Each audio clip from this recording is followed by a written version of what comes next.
Hello అండి, welcome to మావి చిగురు స్టోరీస్. ఈరోజు కథ మంత్రి గారి భార్య. ఈ కథ మొదలుపెట్టే ముందు ఈ ఛానల్ని కొత్తగా చూసేవారు, ఇంతవరకు సబ్స్క్రైబ్ చేయని వారు తప్పకుండా సబ్స్క్రైబ్ చేసి సపోర్ట్ చేయండి. ఈ కథ పూర్తిగా చూసి మీకు ఎలా అనిపించింది కామెంట్ చేయండి. ఇక కథ మొదలు పెడదాం.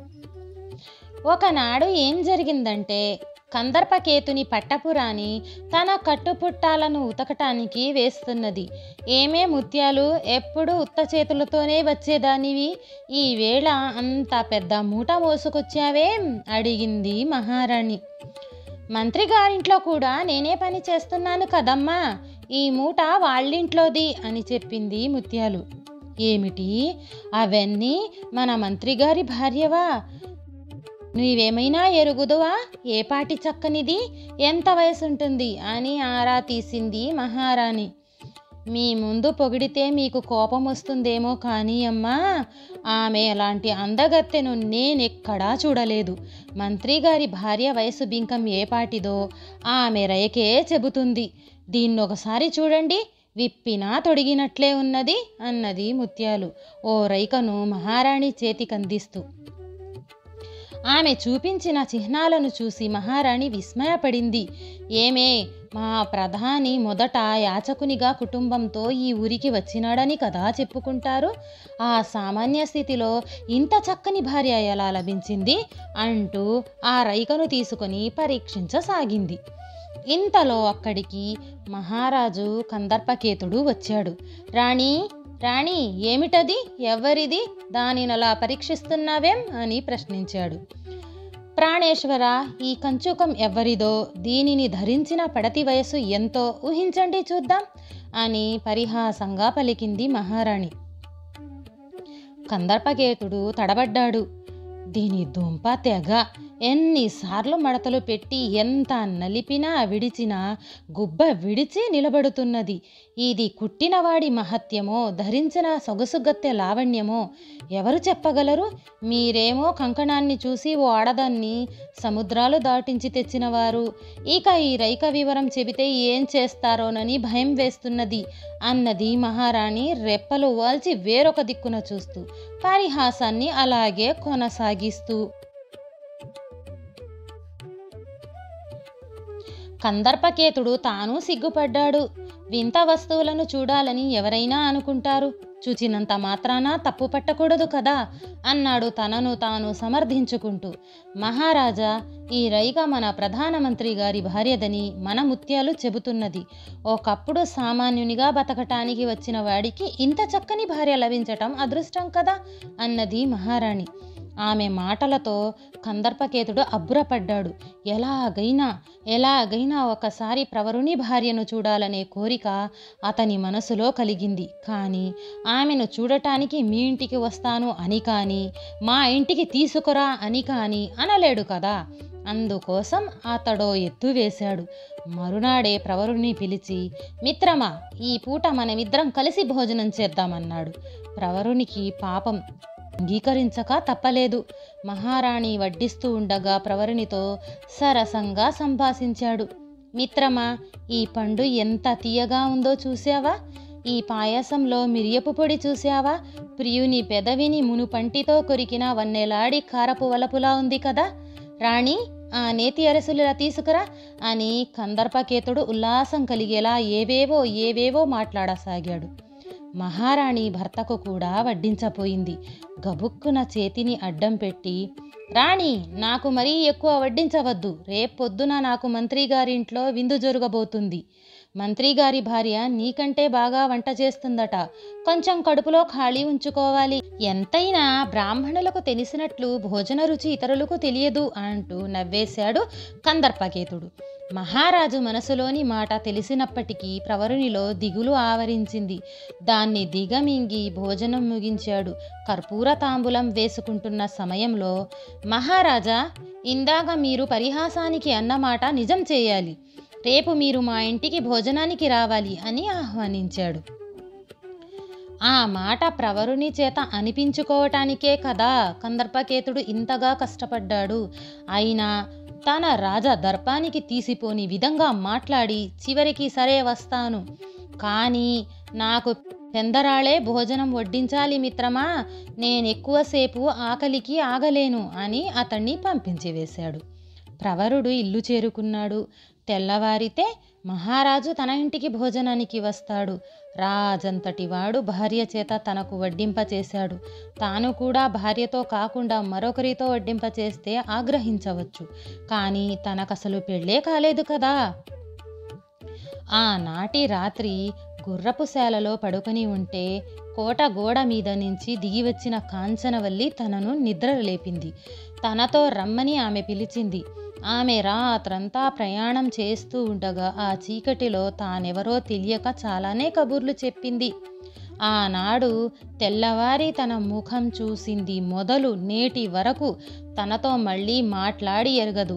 తమ మధ్యలో ఏ వ్యవహారమైనా జరగాలంటే రాయబారిగా ఉన్న ముసలమ్మతో మాట్లాడటమేలే కానీ మరో దారే లేదు. అటువంటి స్త్రీని తన భార్యగా రాజుకు చూపించడం ఎలా? ఆమెను వడ్డనకు నియోగించడం ఎలా? ప్రవరుడు తనలో తాను మదనపడుతూ చావిట్లో పడుకున్నాడు. భోజన సమయం అయ్యింది. ముసలమ్మ వచ్చి బాబు భోజన సమయం అయ్యింది అని పిలిచింది. బాబు భోజనానికి లే అన్నది.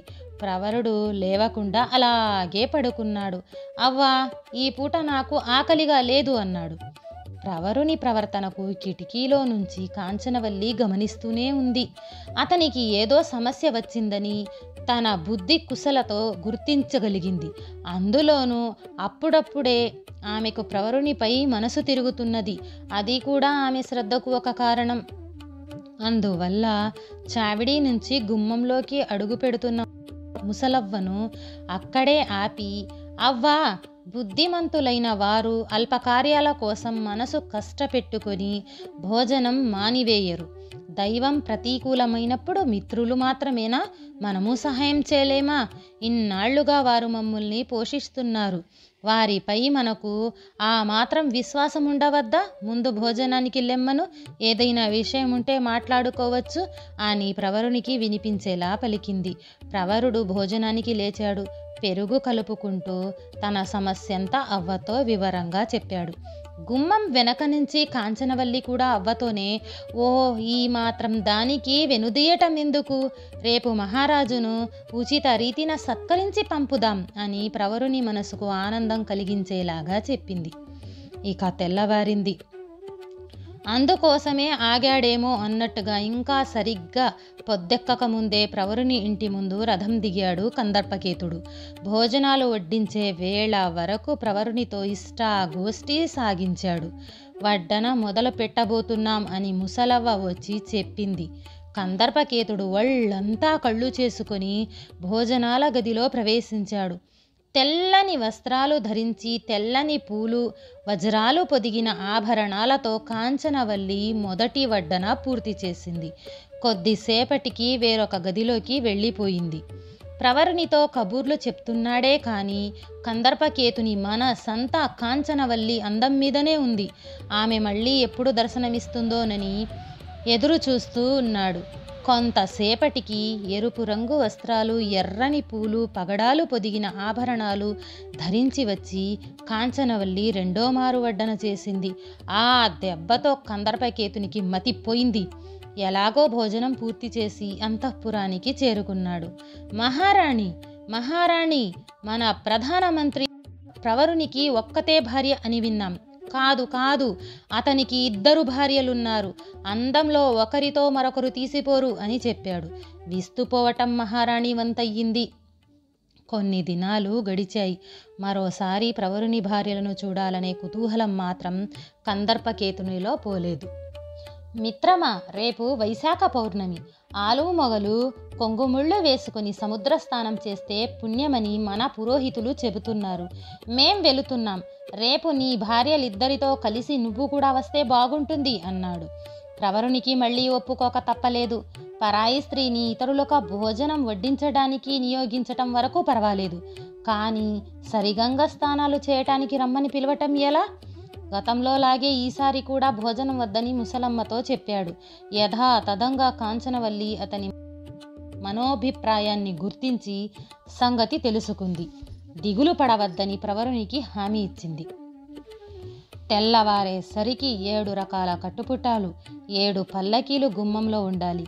స్నానఘట్టాల వద్ద 7 గుడారాలు వేసి ఉంచాలి అని సూచన చేసింది. ప్రవరుడు మారు మాట్లాడకుండా ఆమె చెప్పినట్లుగా ఏర్పాట్లు పూర్తి చేశాడు. తెల్లవారక ముందే కాంచనవల్లి ఓ పల్లకీ ఎక్కింది. మరో 6 పల్లకీలలో తన వస్త్రాలు, ఆభరణాలను ఉంచింది. వహోం బహోం భీం, ఓహోం బహోం భీం, ఓహోం బహోం భీం అని బోయీలు వేసే కేకలకు సముద్రం ఊగి అవతలి గట్టుకు పొంగి పొర్లిపోతుందేమో అనిపించేలాగా 7 పల్లకీలు స్థానఘట్టానికి చేరుకున్నాయి. 7 గుడారాల్లోనికి ఆయా సామాగ్రి చేరింది. తడవ తడవకు చీరలు మార్చుకుంటూ కాంచనవల్లి మొత్తం 7 సార్లు ప్రవరునితో కలిసి సరిగంగ స్నానాలు చేసింది. ఆ దృశ్యాలను చూస్తుంటే కందర్పకేతునికి, మహారాణికి మతులు పోతున్నాయి. కాంచనవల్లి చేసిన మాయాజాలం రాజదంపతులకు ఊపిరినైనా ఆడకుండా, నోట మాట రాకుండా చేసింది. సముద్ర స్థానఘట్టం తరువాత ప్రవరునికి మొత్తం 7 భార్యలన్న సంగతి స్పష్టమైపోయింది. ఆ మరునాడు కందర్పకేతుడు ఓ తెలివైన పరిచారికను రప్పించాడు. 7 పళ్ళాలలో 7 జలతారు చీరలు, మరికొన్ని చీరలు ఉంచాడు. వీటిని పట్టుకెళ్ళి మన ప్రధానమంత్రి గారి భార్యలకు ఇవ్వాలి. ఇవ్వటమే కాదు, వాళ్ల పేర్లేమిటో స్పష్టంగా కనుక్కొని జాబితా రాసుకొని రావాలి అని ఆజ్ఞాపించాడు. మహారాజు పంపిన కానుకలతో పరిచారిక ప్రవరుని ఇంటికి వచ్చింది. తాను వచ్చిన పనిని ముసలవ్వకు ముందుగా చెప్పింది. ఆమె మాటలు వినగానే ముసలవ్వ పక్కున నవ్వేసింది. మన మంత్రి గారికి 7 భార్యలు కాదమ్మోయ్, మొత్తం 8 మంది. వాళ్ల పేర్లు అచ్చంగా శ్రీకృష్ణుడి భార్యల పేర్లే. కాకపోతే వాళ్ళందరూ నీకు ఒక్కసారిగా కనిపించరు. ఒకరు ఉన్న గదికి మరొకరు రాకపోవటం అనే సంపత్ని ధర్మము నువ్వు ఎరగని దానివి ఏం కాదు. ఇకపోతే నిన్న మంత్రి గారి 8వ భార్య ఋతుస్నానమైన కారణంగా సముద్ర స్థానానికి రాలేకపోయింది అన్నది. ముసలవ్వ చెప్పింది విని పరిచారిక తెల్లబోయింది. 8వ అమ్మగారికి కానుకలేమీ తేలేదమ్మా. పోనిండి, అమ్మగారులందరికీ రప్పించండి, ఇంతలో నేను 8వ కానుక కూడా తెప్పిస్తాను అని ముసలమ్మకు సర్ది చెప్పింది. కాంచనవల్లి 8 అలంకారాలలో వచ్చి కందర్పకేతుడు పంపిన బహుమానాలన్నీ అందుకున్నది. కందర్పకేతుడు ఎన్ని జిత్తులు వేశాడో అన్నిటికీ కాంచనవల్లి చిత్తు చేసింది. ఆమె కొట్టిన ఆఖరు దెబ్బ నుంచి తేరుకోవటానికి కందర్పకేతునికి చాలానే సమయం పట్టవచ్చు. అది అలా ఉంచితే బహుమానాలు అందుకున్న ఆ రాత్రి ఒక్కసారి వచ్చి పొమ్మను అంటూ అవతార ప్రవరునికి కబురు పెట్టింది కాంచనవల్లి. బాబు, నిన్న సముద్ర స్థానానికి వెళ్ళినప్పుడు అమ్మాయికి చేపముళ్ళు గుచ్చుకుందంట. పాపం, నొప్పితో నడవలేకపోతుంది. కొంచెం సహాయం చేయకూడదా బాబు అని అనునయంగా అడిగింది ముసలమ్మ. ఆ మాట వింటూనే ప్రవరుడు కలవరపడ్డాడు. కాంచనవల్లి గదిలోకి ప్రవేశించి ఏ ఖాళీలో ముళ్ళు విరిగింది అని కలవరపాటుతో ప్రశ్నించాడు. నిదానించండి, ఆ పీట మీద కూర్చోండి. ఇంత కంగారుగా మీరు ముళ్ళు తీస్తే నొప్పి కలగదా అన్నది కాంచనవల్లి దట్టమైన చూపులను అతనిపై ప్రసరింపచేస్తూ. ప్రవరుడు సిగ్గుపడి ఆమె చూపిన పీట మీద కూర్చున్నాడు. కాంచనవల్లి తన కుడి పాదాన్ని మరో చిన్న పీట మీద పెట్టింది. ముట్టుకుంటే కందిపోతుందేమో అనిపిస్తున్న పాదాన్ని చేతిలో పట్టుకుని ముళ్ళు కోసం వెతకసాగాడు. అదే అదునుగా తీసుకుని కాంచనవల్లి మనసులోని మాటను బయటపెట్టింది. మహాత్మా, ఆపదలనే సముద్రంలో నన్ను పడదోసిన భగవంతుడు మీరు అనే తెప్పను చూపించాడు. ఇంతకాలం నా చేతిలోనే ఉన్న మణిని గుర్తించలేక గాజుపూసాని భ్రమపడ్డాను. మిమ్మల్ని మొట్టమొదట చూసినప్పుడు మీరు ధరించిన వస్త్రాల వల్ల నాకు అలా అనిపించి ఉండవచ్చు అన్నది కాంచనవల్లి. ప్రవరుడేమీ మాట్లాడలా. వేషధారణను బట్టి మనుషులను అంచనా వేయకూడదని నాకు మిమ్మల్ని చూశాక అర్థమైంది. నేడు దేశమంతా మిమ్మల్ని గౌరవిస్తున్నది. వారందరికంటే ఎక్కువగా మీ గొప్పతనాన్ని ఎరిగిన దాన్ని నేను. ఇంతకాలంగా మీ పోషణలో బతుకుతున్న నాపై ఏ ఒక్కనాడైనా మీరు ఇంద్రియ నిగ్రహం కోల్పోయి ప్రవర్తించి ఉంటే నా సంగతి ఏమై ఉండేది సాభిప్రాయంగా అన్నది కాంచనవల్లి. పిలిపించింది ముళ్ళు తీయటానికి కాదని అర్థమయ్యింది. కాంచనవల్లి పాదాన్ని విడిచిపెట్టేశాడు ప్రవరుడు.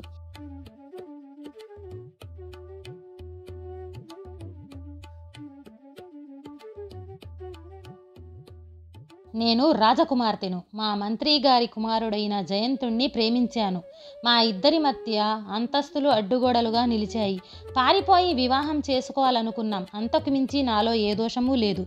జయంతుని స్థానంలో ఉన్న మిమ్మల్ని ఆనాడు చీకట్లో పోల్చుకోలేకపోయాను. ఆలోచిస్తే మనల్ని దైవమే కాపాడిందనిపిస్తుంది. ఆర్య, నన్ను మీ అర్ధాంగిగా స్వీకరించండి. మీ వంశాన్ని నిలుపుకోండి అని కాంచనవల్లి అభ్యర్థించింది. ప్రవరుడు ఆమె చేతినందుకున్నాడు. మంచి ముహూర్తంలో వాళ్ళిద్దరికీ వివాహం జరిగింది.